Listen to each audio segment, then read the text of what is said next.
Hey guys, knowledge hunger में आपका स्वागत है। शुरू करते हैं आज का करंट अफेयर्स। देखो, अभी ओके एक हाल ही में शुरू किया गया है, एक स्प्रे इन्वेंट किया गया, बनाया गया डिसइंफेक्टेंट स्प्रे। इसको बनाया है defence institute of advance technology यानी डाइट ने। इसका नाम क्या है? इस डिस इन्फेक्टेंट स्प्रे का नाम क्या है? सो गाइज, इसका सही आंसर है अनन्या। राइट।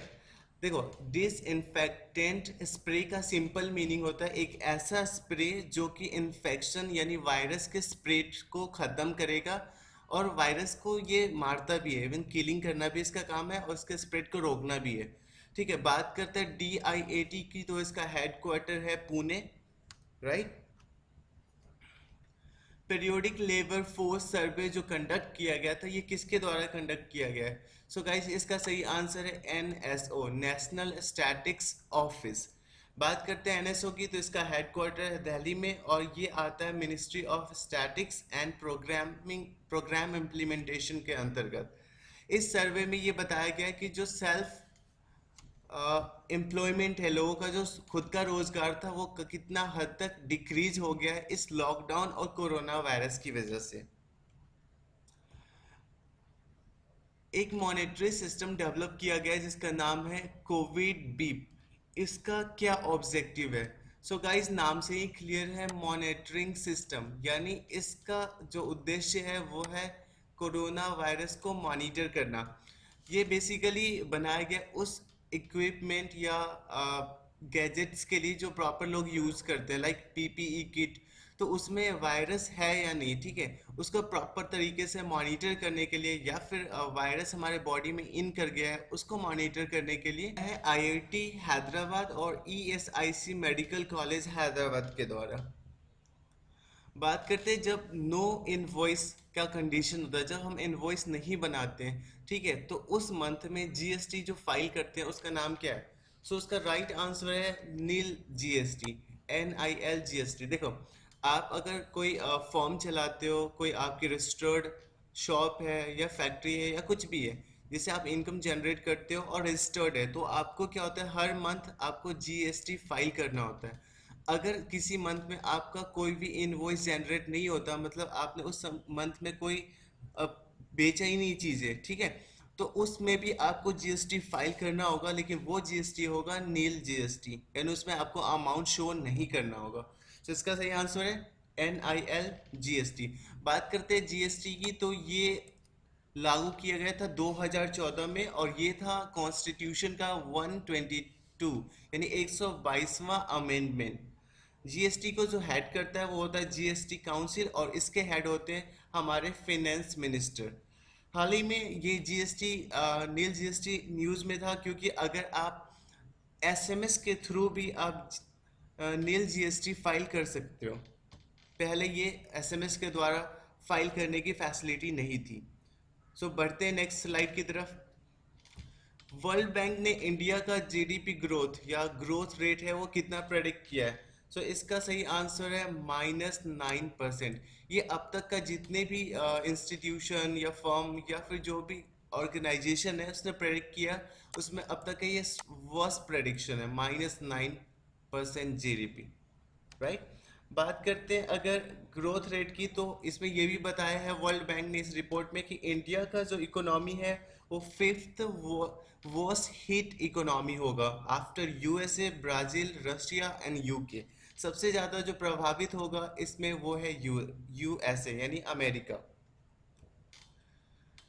मनरेगा के स्कीम के अकॉर्डिंग जो लोगों को रोजगार के लिए डेली रुपये कितना मिलता है? सो इसका सही आंसर है 202 रुपीज़ पर डे। मनरेगा की बात करें तो ये हाल ही में न्यूज़ में था, क्योंकि गवर्नमेंट ऑफ इंडिया ने एक रिपोर्ट अनाउंस किया है, एक रिपोर्ट पेश किया था जिसमें ये बताया कि इस बार मनरेगा को के लिए जो फंड दिया गया वो दिया गया 1,01,500 करोड़ का, जो अब तक का दिया गया किसी एक फाइनेंशियल ईयर में सबसे बड़ा फंड है। इंडिया में अपने आप में ये पहले इस टाइप का एक कोल एक्सचेंज प्लेटफॉर्म बनाया गया है। इसका क्या पर्पस है? तो इसका पर्पस होगा online trading of coal. India में जितने भी कोल माइनिंग्स हैं सबकी यहाँ पे ट्रेडिंग इस कोल एक्सचेंज प्लेटफॉर्म के थ्रू की जाएगी। और ये अगर बात करें इंडिया की, तो इंडिया में दुनिया का थर्ड लार्जेस्ट कोल रिजर्व है, सबसे ज़्यादा कोल रिजर्व है चाइना में। और कोल फिर भी हम इंडिया में इतना ज़्यादा खपत है कि हम बाहर से इसको इंपोर्ट करते हैं। ठीक है, इंडिया गवर्नमेंट का जो टारगेट भी है यानी कोल इंडिया का, कि इंडिया 2024 तक 1 बिलियन टन्स कोल की माइनिंग करेगा, 1 billion turns. So keep in mind. Ministry of road and transport highway ने एक इशू किया है colour band basal BS6 vehicles के लिए।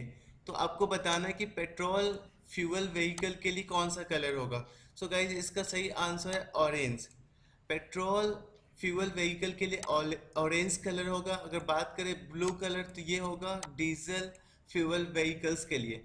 देखो BS4 6 जो है BS4 के बाद डायरेक्ट एक्सटेंड किया गया था BS6 फ्यूल।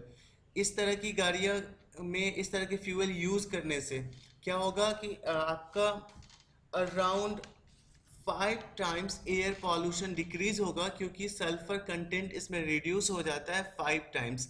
सो अगर हम BS4 की बात करें तो BS4 से BS6 में चेंज होने का, कन्वर्ट होने का एकमात्र उद्देश्य था कि एयर पॉल्यूशन को कंट्रोल करना है।